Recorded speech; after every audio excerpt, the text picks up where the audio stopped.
Well,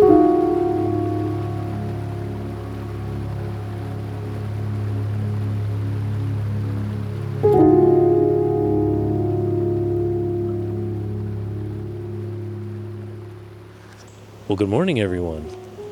You may notice a little bit of a different background than usual. I am actually out on a bit of an adventure this morning, and I have brought you along. So I got a mysterious phone call from my brother earlier this week, and I called him back thinking must be some kind of emergency. It was right in the middle of the day, not a usual time he would call, and it turns out he was excited to share that he had rented 2 cabins in the middle of nowhere in the state of North Carolina, and he wanted me and some more of my family to come and hang out. What's cool about this place is it is literally right on the edge of a river, a pretty big one.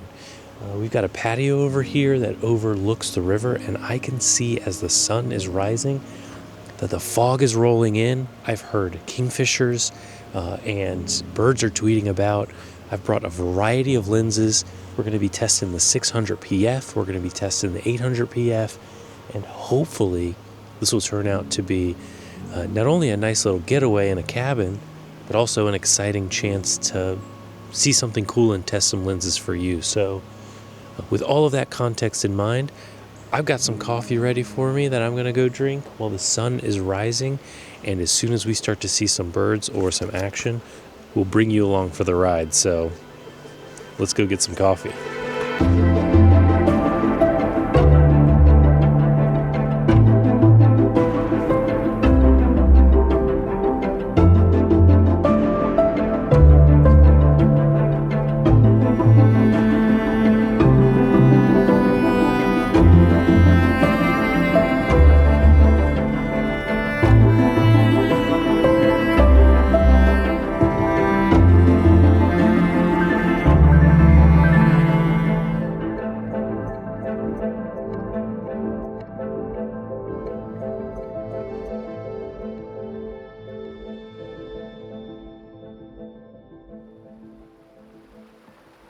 Michaela and I wrapped up our morning coffee and breakfast while we enjoyed our first views of the river.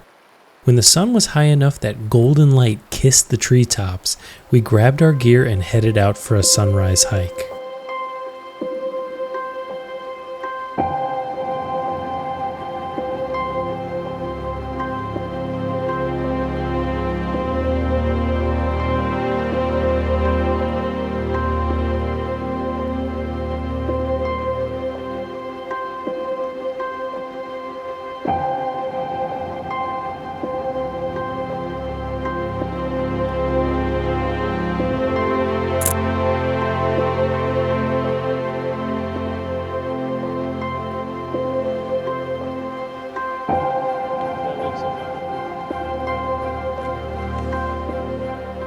Not a great photo, but wanted to show you the mockingbird that kept chasing every bird away from his neck of the river.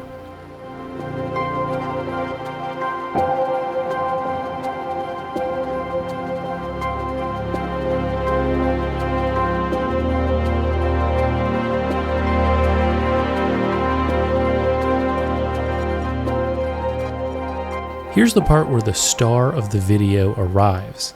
We met a hermit thrush that carefully patrolled the grounds both days that we were there. We affectionately named him Hermie, and he provided the best photographic opportunities for us on the trip.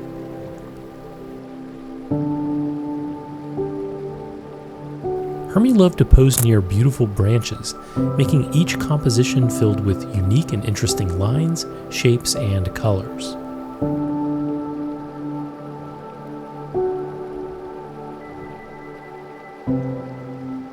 The 600 PF did an amazing job here, even in low light and with very low shutter speeds.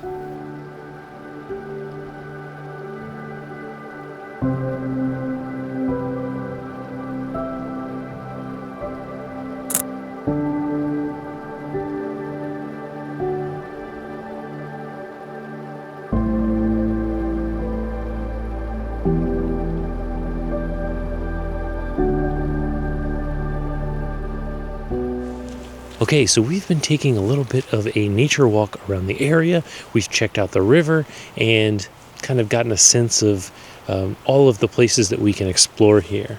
The sun is now up and it's kissing the treetops, so I have brought out the 600 PF. I think Michaela is shooting with the 400 4.5, and we have been chasing a hermit thrush down this path.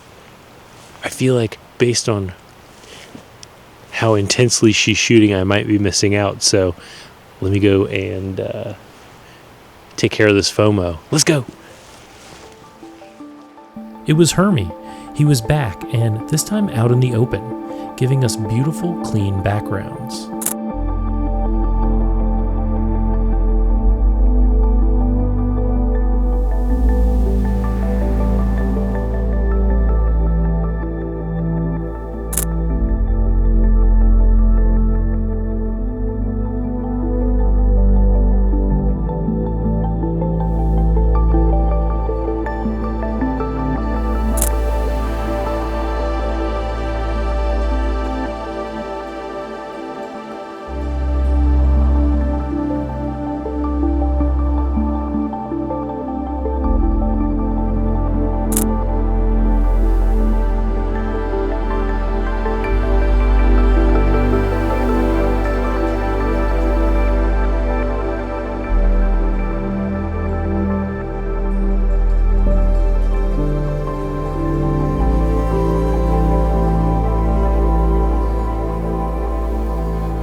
The sun was now high in the sky and the clouds were breaking up, giving us brighter light to contend with.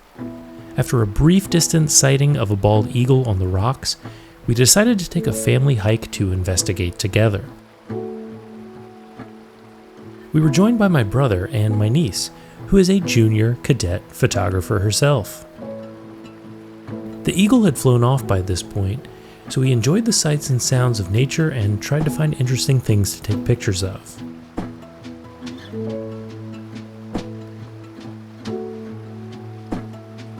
After taking a little break to enjoy a fire by the river, it was back to nature for me.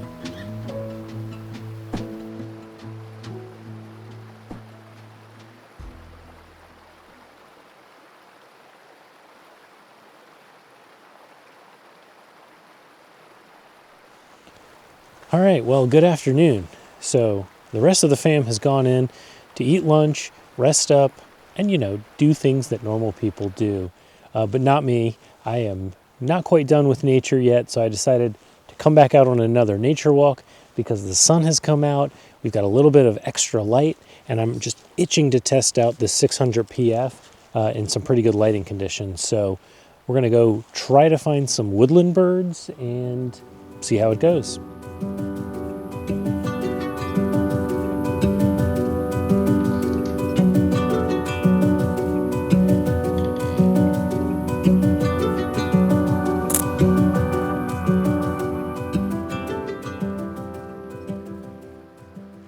So in my initial first impressions video for the 600 PF, I did express a slight concern about the sharpness for my individual copy of this lens.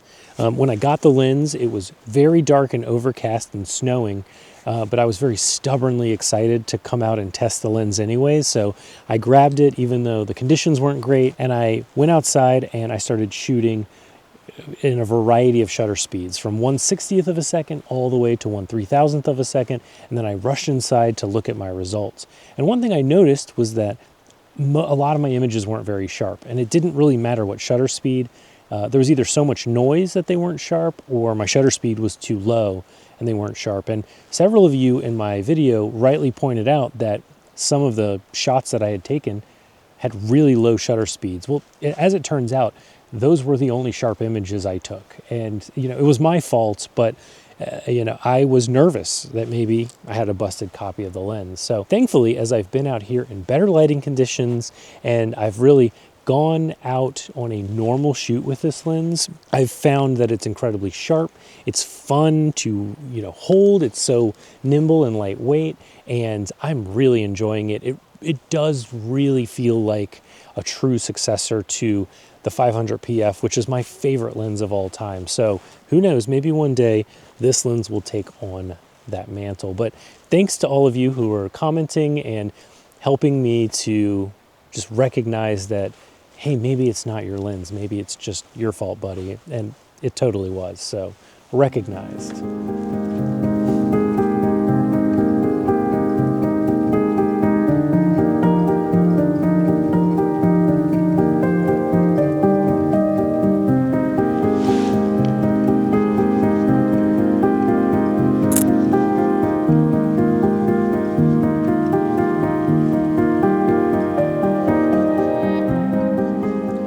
So this is kind of random, but one thing I really like about the 600 PF is that it seems that my natural preferred distance from small birds is exactly perfect with the 600 PF. I really struggled with this last year with the 800 PF, for example. Now with the 800 PF, I felt like when I was shooting heron or eagles or large birds, I was the perfect distance away with the 800 PF to get beautiful intimate portraits. But when I was shooting with small birds, I always felt like I was too close and I couldn't focus because of the minimum focus distance, or I was too far away anyways and the bird was just still too small. So I never felt like I got that distance, that cadence with small birds perfectly right with that lens. But I've just been out here shooting Carolina wren and kinglets and really small birds, and I just feel like naturally with the 600 PF, I just fall into that sweet spot and it just feels better for that type of bird. So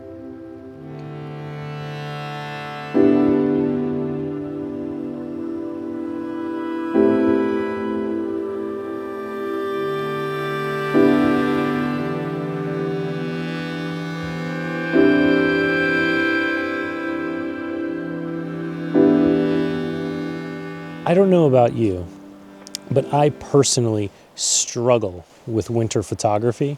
I know that every season has its advantages and its disadvantages, but very much winter for me is a struggle. It's cold, it's dark, sun is down by 5 o'clock, so you don't have as many opportunities to go out. And it just means for me that I'm spending less time in nature and more time wishing that I could be out in nature. And so on a nice day like this where it's 55, 60 degrees, it's mild, there are birds out and I can just spend the whole day in nature, man, that just really gets me excited for spring to come and for spring migration. And it's just one of those rare occasions in the winter where I can just be out here and get back to my usual routine. So I just love it. I just love it. That's it for this week. Thanks for watching. Also, here's this before you go.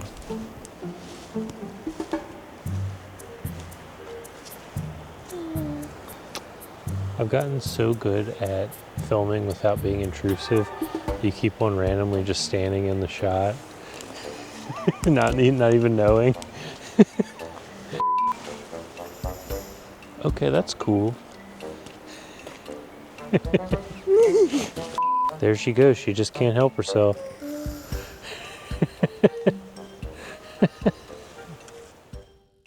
Special thanks to my brother and his family for inviting us out.